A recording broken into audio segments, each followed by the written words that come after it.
Chris Rogers batted through the last day of the LV County Championship match between Somerset and Middlesex in Taunton as the visitors pulled off a miraculous escape to earn a hugely significant draw, which does their chances of staying in the First Division no harm at all.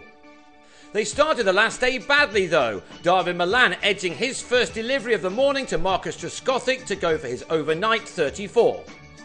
On a brighter note, Rogers soon added the 3 runs he needed to get to his 400 of the season and the 70th of his first-class career, this one coming off 156 balls in just more than 3 hours at the crease, in which time the Middlesex leader had struck 17 fours.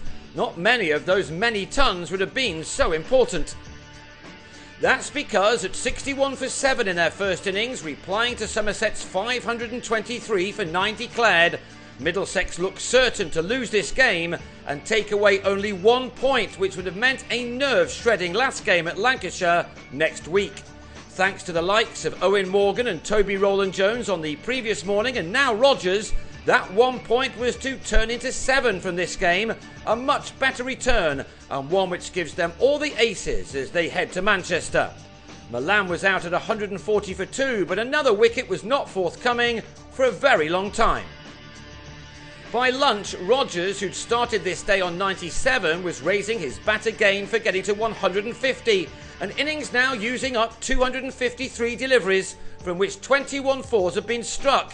It was a magnificent achievement. Middlesex lost only 1 wicket in the final morning session, the pitch now almost unrecognisable from the one which welcomed the players at the outset. Joe Denley produced one of his better knocks of an indifferent season to support his captain admirably for 52 overs overall.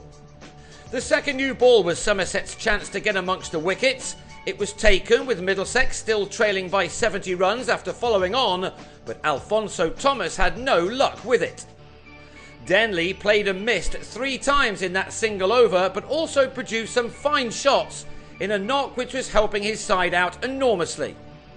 This single took him to a 120 ball half century, an innings containing 5 fours. His partnership with Rogers was now well into 3 figures, and Somerset must have felt that a game that was totally theirs at the halfway stage was now slipping from their grasp. Especially with Rogers continually producing the kind of shots that only he can produce. His technique is unique, but it is one which has served the 37-year-old extremely well over a 17-year career, which has now brought the Australian nearly 23,000 first-class runs. These were some of his more crucial ones. This long partnership was finally ended by Craig Overton, who trapped Denley in front for a 3-hour 60. Morgan had started the recovery for his side but was out for a duck in the second dig, a bad misjudgment to be bowled shouldering arms to Overton.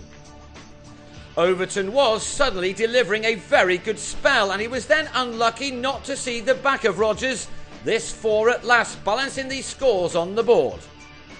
With just 1 session remaining, Middlesex had got to 300 for 4 and the scores were level.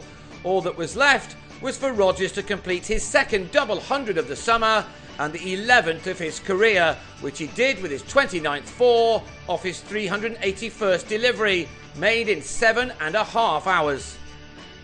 At the end of the over, with the score on 328 for 4, Rogers shook hands with Truskothic, a remarkable recovery completed and 5 points for the draw in the bag. The 7 accrued overall leaves Middlesex 19 points clear of Lancashire, and 5 more points at Old Trafford next week will guarantee survival.